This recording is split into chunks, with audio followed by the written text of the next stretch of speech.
Kindly explain distinctly the ideas of support, adhara, and basis, adhisthana. Even in the unreal serpent there is a concept this, which is mixed up with the general concept this underlying the rope. Similarly, in the unreal world there is a concept it exists, which is mixed up with the general concept of existence underlying the self. This existence is the support of the world. Again, just as there is the particular concept rope, besides the general concept of this, there is also the particular concept of the self, namely that it is unattached, immutable, ever liberated, all-pervasive, etc. This is not cognized at the time of the delusion, but, when cognized, removes the delusion. This particular concept of self is the basis of the world. Corresponding to the seer who is separate from the rope, which is the support and basis of the serpent, who is the seer apart from me, who is the support and basis of the world? If the basis is insentient, a separate seer is necessary. If the basis is sentient, it will itself be the seer. Just as the witnessing consciousness, which is the basis of the dream, is itself the seer of the dream, you are yourself the seer of the world. If the world of the waking state comes into existence and falsely appears like dreams through nescience, why should we speak of any distinction between the waking state and the dream state and say that the waking state has relative, empirical, vyavharika, reality while the dream state has only personal, pratibhashika, reality? Since a dream appears without the help of the appropriate time, space and materials on account of nescience accompanied by the defect, dosham, of sleep, it is spoken of as a personal state. Since the waking state appears in the Supreme Self, which is free from time, space and materials, owing to nescience alone, it is spoken of as the relative state. They are thus described with reference to the three states of reality: personal, relative and absolute. When we think clearly, there is no difference between them. Nor is there any difference between the waking and the dream state. Undifferentiated consciousness is the only true reality. Whatever is different from it is personal and has nescience as its material cause and consciousness as its basis. If that is so, why is there a cessation of the dream state even in the absence of knowledge of Brahman? While the state of waking does not cease without knowledge of Brahman? Although there cannot be complete cessation of the dream state until there is knowledge of Brahman in the waking state, the defect of sleep, which is the immediate cause of the dream, may disappear by the emergence of the waking state which is inimical to it.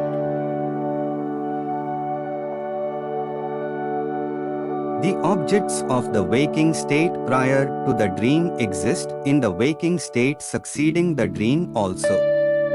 But the objects of one dream are not seen in the next dream. How then can the two states be regarded as similar? All objects are the transformation by nescience of the underlying consciousness. When a concept arises, they also arise, and when a concept ceases, they also cease. Therefore, it cannot be said that the objects of the previous waking state exist in the subsequent waking state also. As in a dream they come into existence for the time being. Therefore, both are similar.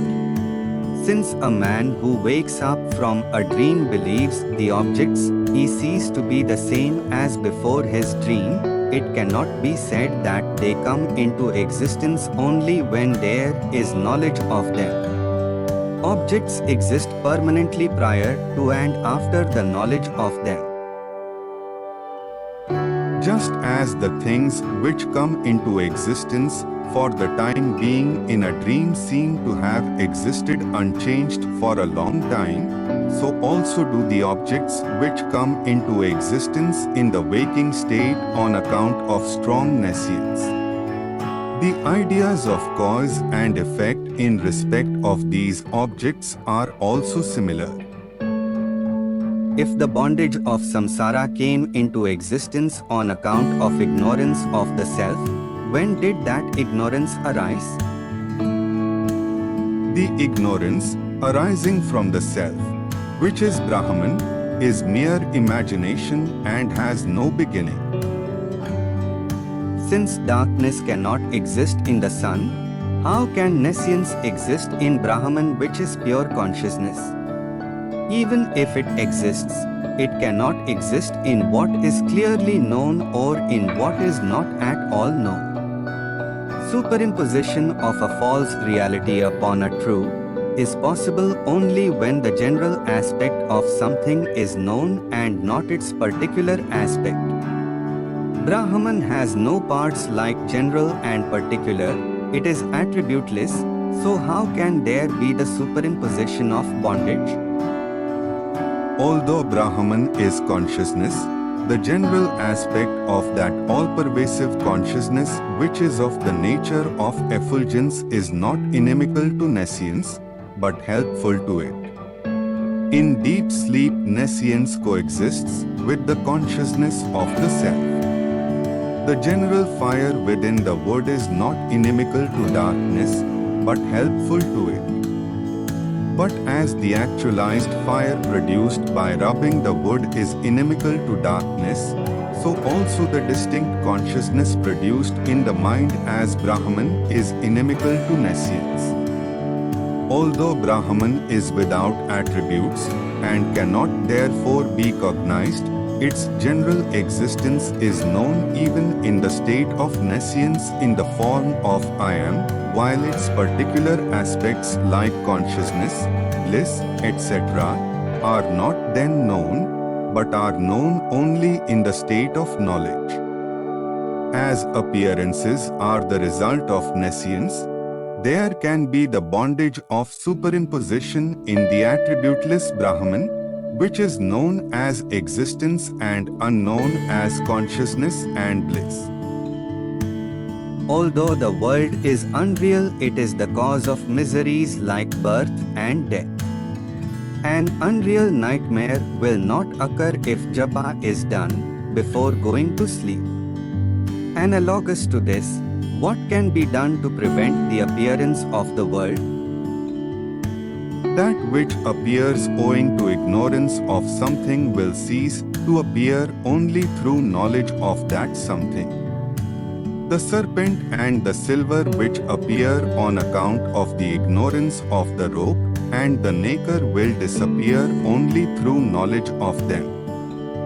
Similarly, the world which appears on account of ignorance of the self will disappear only through knowledge of the self. Brahman is infinite, homogeneous, unattached to anything, without birth, etc., invisible and without name and form. The nescience imagined in it and its effects, namely the individual, the Lord and the world, are unreal in all the three periods of time. Whatever is seen is the play of the intellect, which is the effect of that nescience. Brahman, while remaining unmoved, illuminates the intellect. This intellect projects its false imagination in the states of waking and dreaming and merges in the nescience in the state of deep sleep. Just as the water of the mirage does not make the desert wet, this unreal thing will not do any harm to me who is its basis. Such a conviction is real knowledge. This is the means of liberation. I have already said this. Darkness will not disappear through anything except light.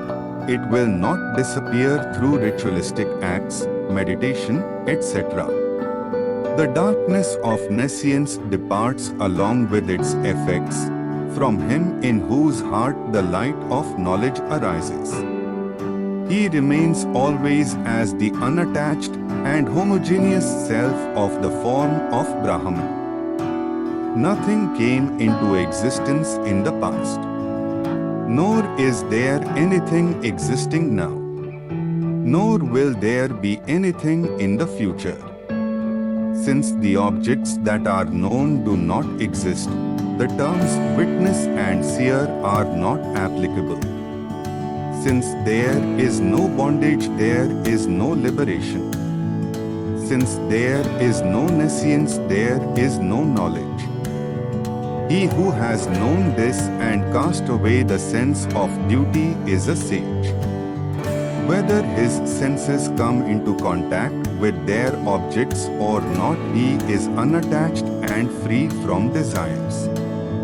Therefore, even though he may appear to act, he does nothing. How can the individual who is of the form of I and is numerous and finite and subject to attachment and other forms of misery be identical with Brahman, which is one and all-pervasive and free from attachment and other forms of misery? If an individual and Brahman are the same, who is it that acts? And who bestows the fruits of action? Although Brahman cannot be identical with the individuality, which is limited to the inner organ and which is the apparent meaning of I, it can be with the witness, which is the implied meaning of the word I. It is the reflected part of the jiva which performs action.